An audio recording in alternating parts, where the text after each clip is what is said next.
My name is Jake, welcome to the channel. In today's video, I want to talk about setting our fire date. If you've been following my channel, you probably have heard me say my wife and I probably a million times. And I don't regularly have her on the channel. And so if you've been, maybe a newer subscriber, you probably have heard me say that. Yeah, my wife and I promise I do have a wife. She is a person, she does exist. She's not make-believe. And so in today's video, I want to ask my wife to join me in today's video to talk about setting our fire date. So with that, Kara, do you want to say hi? Yeah, hi everyone. I'm so happy to be here. Are you a real person? I'm a real person, I promise. I'm a real boy. She's a real boy. She's a real person. Today's video is going to be a little bit weird because we're down in Austin, Texas. We're kind of on an island here. We don't have, our family is not around here, so we don't have a babysitter or somebody that's going to take care of our little guy. So our little baby Lucas is taking a nap, and it's possible that at any moment he wakes up. So this video is going to be a little bit weird because it's possible that you hear a little baby screaming in the background. So don't get alarmed. Don't call 911 or anything. Everybody's fine. He just, he likes to scream for no reason. So that's a quick disclaimer when it comes to, I don't know. So today's video is going to be a little bit improv.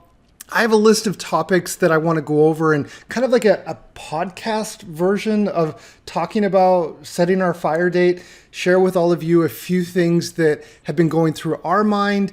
Whether you're a new subscriber or if you've been following along for the last 2+ years, we're just going to kind of break down some things that we've experienced on this whole journey or path to financial independence, because that's really the reason why we invest. That's why we save so much money, invest in the stock market. That's why we side hustle so much with our real estate portfolio, is so that we can buy our freedom. So I'm going to do my best to leave timestamps in the description below with the different topics that we're going to be discussing. I don't even think we even explained how you and I met. So I met you when we were over in Germany. Yeah, that's true. I was there. You were there. So I was living in Munich, and then you were visiting Munich, and we met just a couple of months before I wanted to move back to the States. So really, really good timing there. And when I look back and kind of think about how we met, it looked a little like this. So, how do you say kiss in Tagalog? Halik. Halik. Yeah. Okay. May I halik you?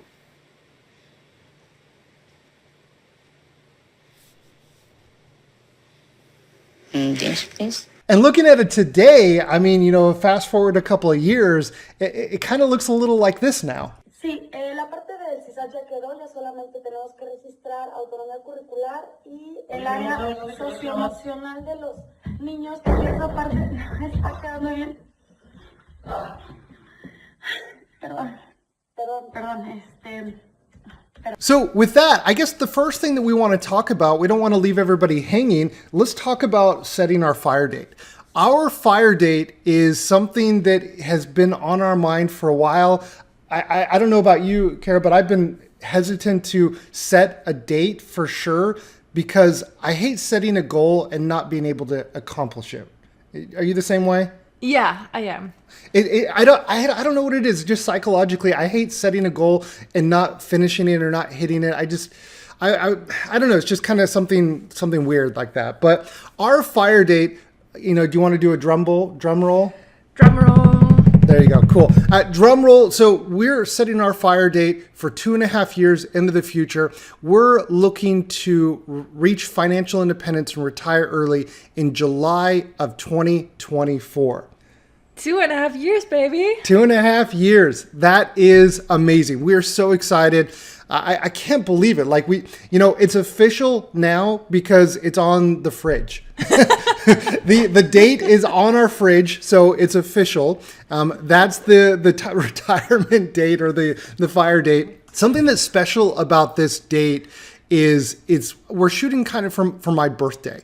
So towards the end of July, and that will be my 38th birthday. So that's a nice birthday present, if you ask me. Nice birthday present. I am so excited. I think it's going to be really, really cool. Whether we hit that or not, time will tell. But that's what we're aiming for, to really reach FIRE by my 38th birthday. And we're about the same age. I think you're kind of an old timer. You know, you're like what, 3 or 4 months older than me? 3. Yeah, You're my cougar. Yeah. No, I'm the cougar.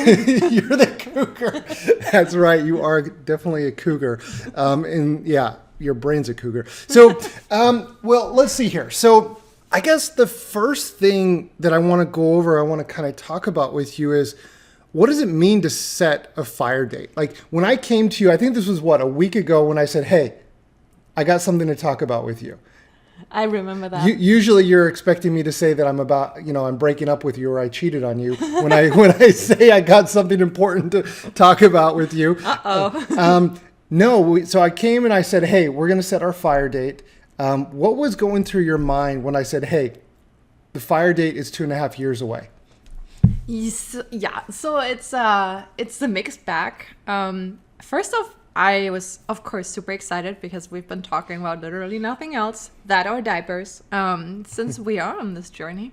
But then on the other hand, since I'm not day in, day out in the money itself, for me, it sometimes feels still unreal. So when you said, hey, I have news, it's in 2.5 years, like we're able to do it in 2.5 years. I'm like, yay, but really? So that's what goes through my mind when I hear that. Yeah, it almost sounds too good to be true, yeah, right? Exactly. Yeah, I can see that. I think for us, when we define, setting our FIRE date, for us, it truly means no longer, or at least for me, no longer trading my time for money. So I'm no longer going to be relying on a day job. Maybe, I continue doing something else. Maybe we start another business that we enjoy, or we do something that we enjoy, but I'm no longer going to report into a manager. I'm no longer going to have performance reviews with somebody else and have somebody else have control over my future, right? And that's something that's been so important to me from day one when looking at financial freedom. That's what it's always ultimately been for me. Has it been the way for you? Yeah, not reporting into anyone anymore.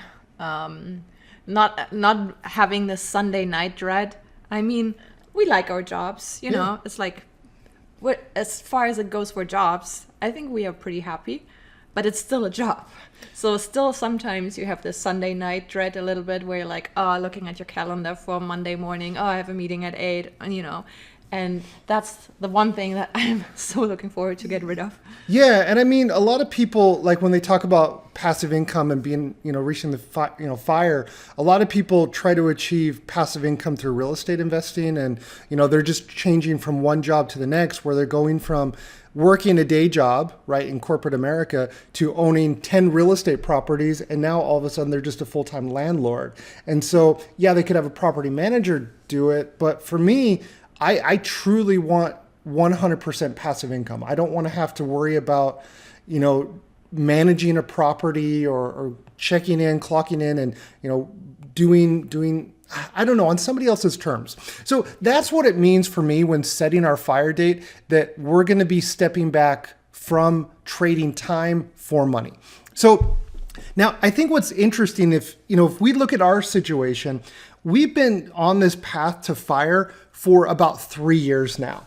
I remember when we first started watching dividend investing videos back, I think it was like 3 or 4 years ago. I remember watching videos from PPC Ian, his old videos. I remember watching, Robert Kiyosaki, and just, learning about passive income, learning about investing in assets.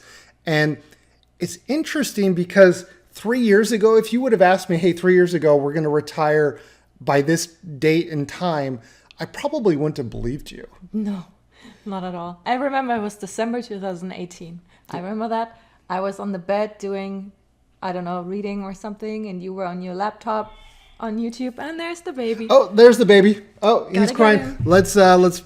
Let's pause the video here for a second. Let's go grab little Lucas. All right, we're back. We got little Lucas here on the lap. Let's see if he's going to let us record or if he's going to go crazy. So when we look, where were we at? What were we saying? 3 years ago or 4 years ago? Yeah, how we started this whole journey. Yeah, exactly. So when we look back, I don't think we could have really projected where we would be a year into the future, 2 years, 3 years. And so I don't think I necessarily would change anything about how we went about this path to reaching FIRE. Obviously, we're not there yet, but I don't think I necessarily would have changed anything. So one of the big things I think that plays a role in that is our plans have been constantly changing. I remember when we were first setting it up, we had a plan of like 10 years. We were thinking 9 years. Okay, hey, this is going to take 10 years. Let's do it. We're fully invested. And then as, we were investing in the stock market, as our assets started to appreciate, we're like, oh, we could actually do this much sooner. So that was really exciting. Yeah, I remember. And every time like you came to me, it's like, yeah, we can do it in 10 years. We can do it in 7 years. You know what? We can do it in 5 years. We can actually do it in 4 years. And it like went down and down and down from there. Like, okay. I think, if you're planning your own FIRE journey, is to understand that you're not going to have all the answers, but, just be excited about the journey, and being open-minded, I think is really important. And so, a lot of that has to do with also market conditions and timing. We invested into real estate back in 2019, and we bought a rental property, we bought our own home, and then we signed a contract to buy another home. So we had about $1 million in real estate value, obviously not counting, the debt part of that, just like the value. And so we had really good timing right before the pandemic when assets, when real estate started exploding. So a lot of that, I don't know if we could replicate that or do that again, but timing, I think, obviously you have to acknowledge plays a big role. Yeah, it worked in our favor. It did work in our favor. Now, we haven't sold all of our real estate just yet, so we don't know if that's going to hold up. Bite us on the butt too. It could bite us in the butt. Exactly. But what's interesting is, if we look at our net worth and we see how that's gone up over time, it's been really encouraging. Now, obviously, we haven't tracked this. I don't know about you. I mean, I haven't tracked this. I haven't either. I haven't tracked this on a regular basis, but every couple of months or so, I go and I make sure that these are updated here in Personal Capital. We don't track our expenses. I think that's the one thing about us. We're so frugal. We don't spend a lot of money except for like on food. And video games. Food, video games. Well, I don't. I play the same thing over and over. But like food-wise, like, this weekend we spent the majority of our money went to food. We bought pizza. We got chicken nuggets from Chick-fil-A. I mean, it's not like really gourmet, like really, really expensive food, like $50 sushi or something. But like we spend a lot of our money on food. And so that's one of the things that for me over the last 3 years, you got to understand what's important to you, right? Like if you really like buying shoes, okay, that's important to you. You buy nice shoes. For us, I don't really care about my shoes. I don't care about my clothes. I work from home. I don't have to have the nicest things, but food is, I guess, my one. Yeah, it is. Yeah. Okay. All right. Cool. So it's not $50 sushi; it's $50 pizza. $50 pizza. There you go. But what I'm getting at there is you can still have your. You can still enjoy the path to FIRE and not have to give up everything. Like, for example, if I had to live off of Top Ramen or just like cheese bread and, sandwiches every day, I probably wouldn't enjoy it. And so being able to enjoy this whole path to FIRE is important. And everybody has a different description of what that looks like. It's also important to live a little, right? Like you don't want to, just imagine you live totally frugal for the next 5 years and then you get hit by a bus in 4.5 hours. Oh my gosh. You got hit by a bus. I mean, yeah, no, like I agree. It's finding that balance. And I think every person, every couple has to define what that is. And I don't think that there's a one size fits all. And what works for us is maybe not going to work for somebody else. And, Yeah. I mean, we have paper cardboard boxes for baby cages. I don't think everyone would be happy with that. Yeah. But looking at this, like on our net worth, I don't necessarily think I updated it regularly. That's why you see these big drops here. But like earlier in 2020, right, our net worth was really low. And then all of a sudden, we invested more. That's Lucas slamming on the table there. So if you hear that, Lucas is playing there. Just seeing the value go up, and it's been really, really encouraging tracking that. And when you think about what's helped us in setting that date, that FIRE date, is tracking your progress. Once, as I mentioned, it comes down to looking at the numbers, making the numbers work in your favor, and tracking your progress. And when I look back, 2 years ago or 2.5 years ago, back in June, when we got $81 in June, when we first started actually officially tracking this, it was exciting. And I remember getting, the first couple of dollars in dividends and being so excited because we were on that path. And, looking now, a couple years later and seeing how that is compounding, and just, it gets me really, really excited when I think about that. Yeah, me too. And it still feels unreal how within just a couple of years we got from $81 to $1,300 or $2,100. That's pretty crazy. Yeah, and just tracking that, I think, is really, really been important. Another thing that was really interesting for me when looking and preparing to set our FIRE number was using a compound interest calculator. So I've shared this on the channel a few times. If you're not familiar, or if you haven't used this before, I highly recommend checking it out. It's just really interesting to see the projections of how your portfolio will grow over time. But looking into the future, once we reach FIRE, with our portfolio, the way that it's growing at about 5% a year with a starting yield of 5%.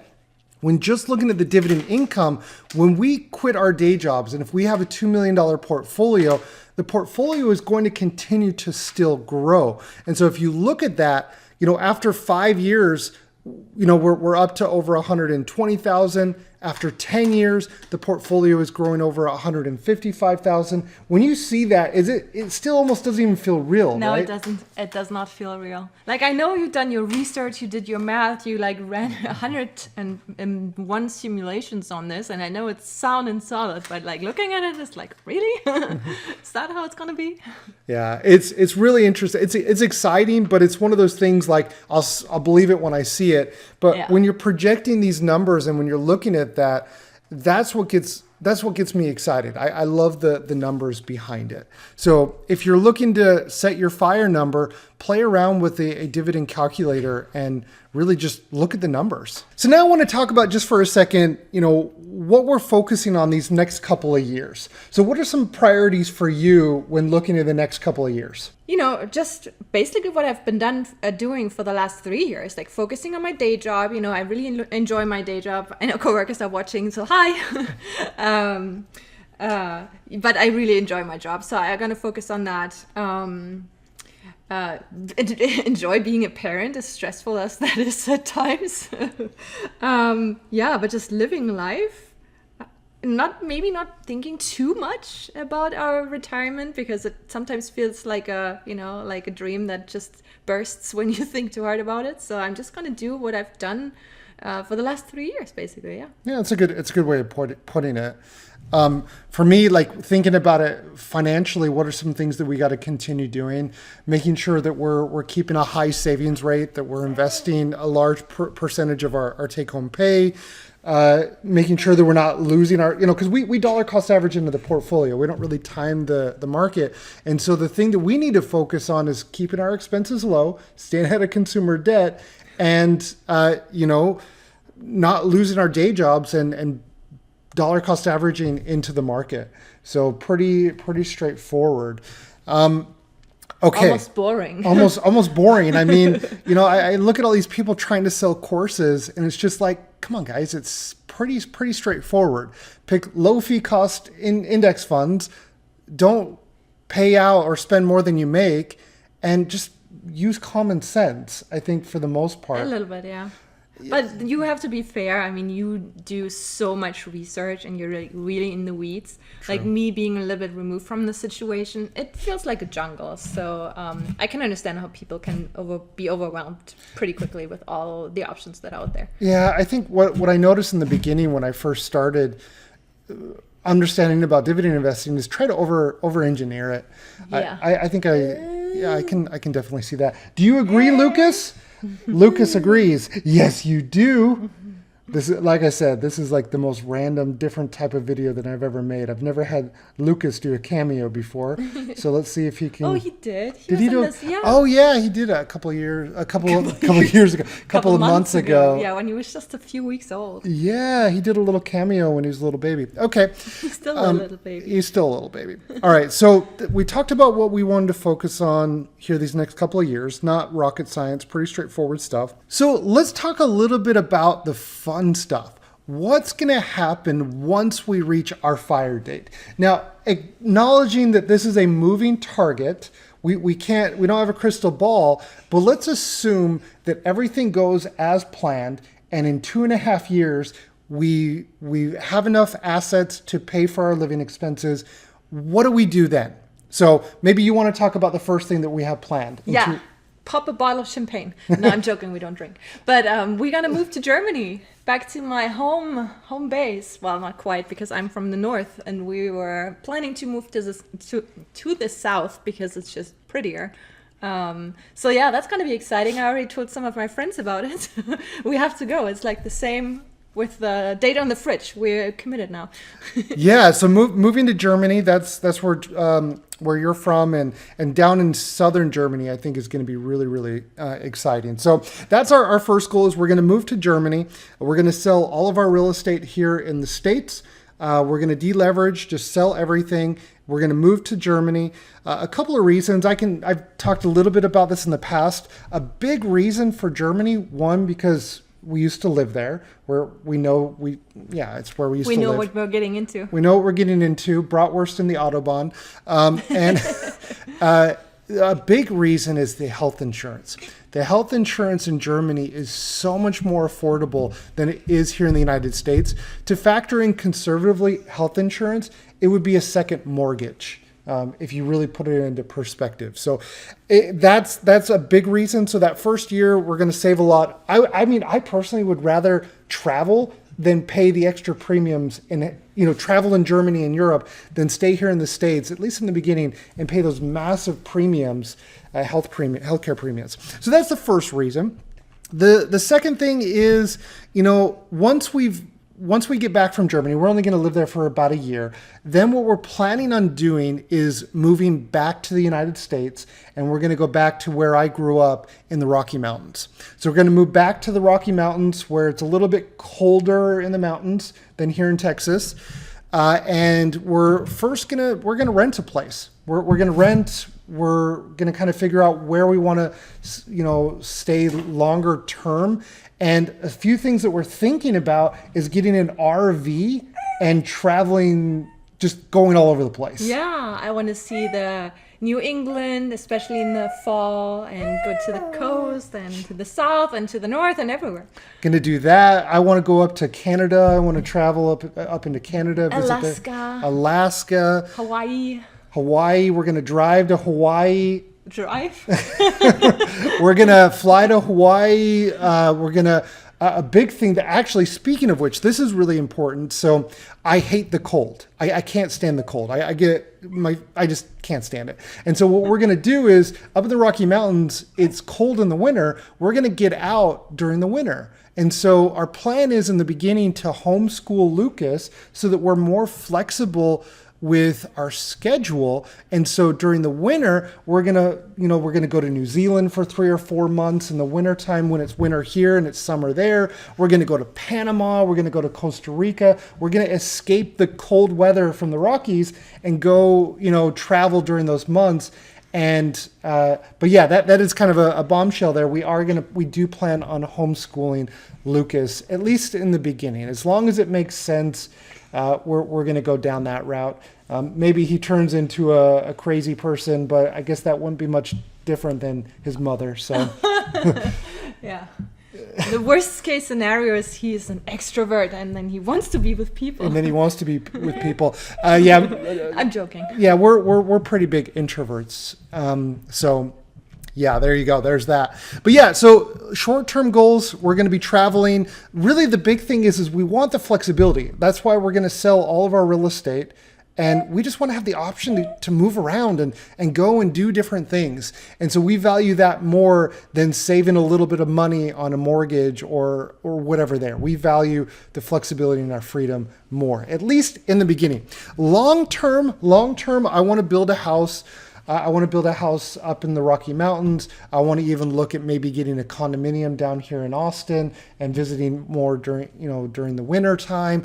The big thing is, it's going to be really focused around the weather. I can't stand the cold, and so I really want to go where it's warm and nice, and then we'll go from there. How does that sound? Yeah, that sounds perfect. Okay. I don't like the cold either. Well, I think I tolerate it a little better than you. Yeah. Being from Germany, I'm used to the cold. I mean, I guess you're from the Rockies, so you do too. But yeah, but I don't know the cold. If I can help it, you get used to the warmth once you lived in Texas. Yeah, that's true. All right, now let's move on to the last segment here. Kind of thinking about what if you're watching this video and you're either in a relationship, you're watching with your partner, your significant other, or you're single. We want to kind of talk about what can couples do to prepare for setting their FIRE date, and just kind of walk through some of the things that we went through. Now, obviously, there's some trickled information throughout this video, but just kind of thinking about what will we encourage other people to consider when thinking about setting their FIRE date. And I jotted down a few notes and just kind of wanted to think about it here. So I think about it. The first thing that I would say would be to understand your goal. Would you agree with that? No, I would start a step sooner. Whoa, okay.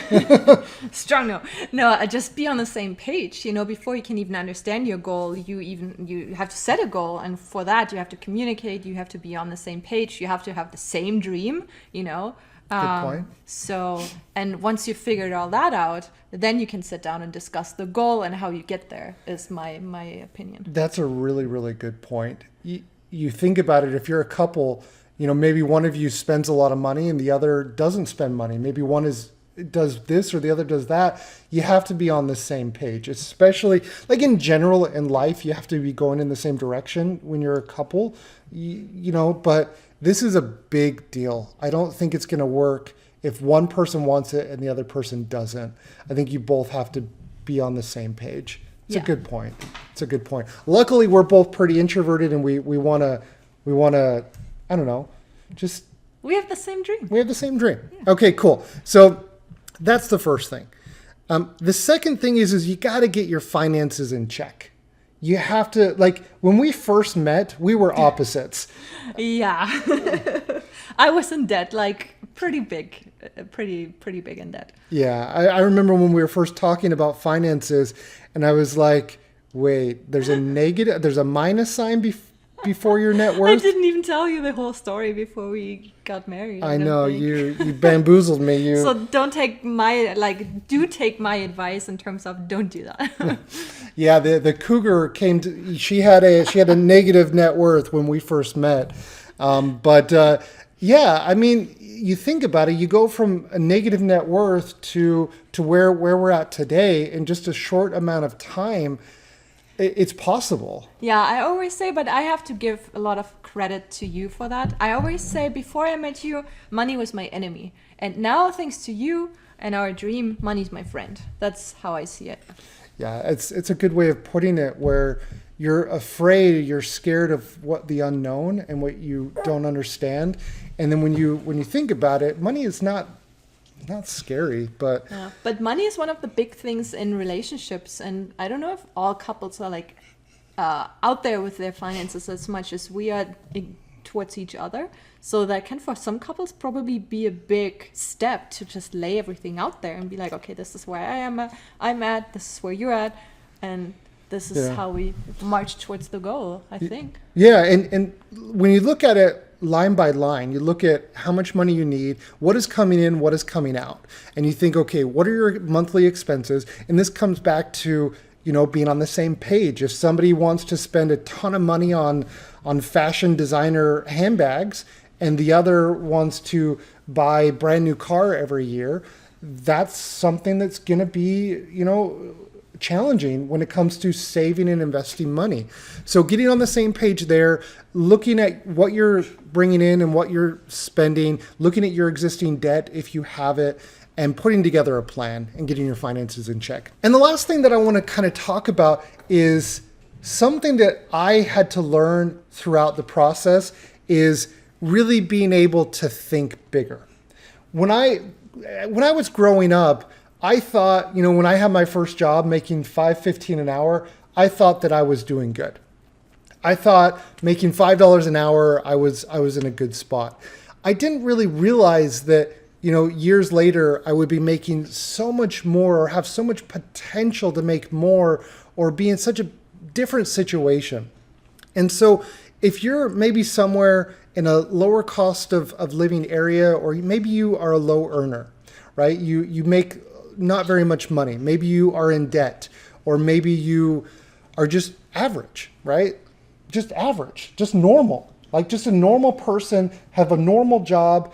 And what I would encourage you to do is don't be limited by your thoughts. Yeah, by your thoughts, by society, by your dreams, by your environment, or like not environment, but like your people that are around you, like your social circle, you know, like people might tell you like, oh, stop dreaming, you know, keep dreaming, do dream. Dream, think bigger, and don't limit yourself. I think that's what it comes down to. Just because it's not normal for you to think big, don't prevent yourself from thinking big and thinking and dreaming big. I know it sounds kind of cliche or like poster talk or a bumper sticker. Bumper Bumper sticker. sticker. Oh my gosh. Dream big. Like, don't let your But you wrote down, sorry to interrupt, but you actually in your notes wrote down, learn to think bigger. And I think that's a good point. Like, you have to train yourself to think big in that way, you know, and like how to get there and what's possible and all that. So just dreaming, I don't think actually cuts it, but learn how to think bigger. Well, everybody, those are the big things that we wanted to talk about. Thank you so much for watching. I hope that this was interesting. Thank you so much for bearing in mind that we had a little baby on our lap here for the majority of the video who just does not want to stay still. Not for 1 second. Not for 1 second. Huh, little Lucas?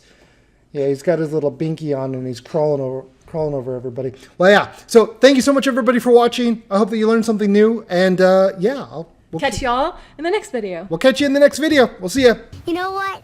I think we're gonna be friends. Can everyone say hi to my friend? That's crazy. I just wanted to say thanks. I'm glad you came along, partner.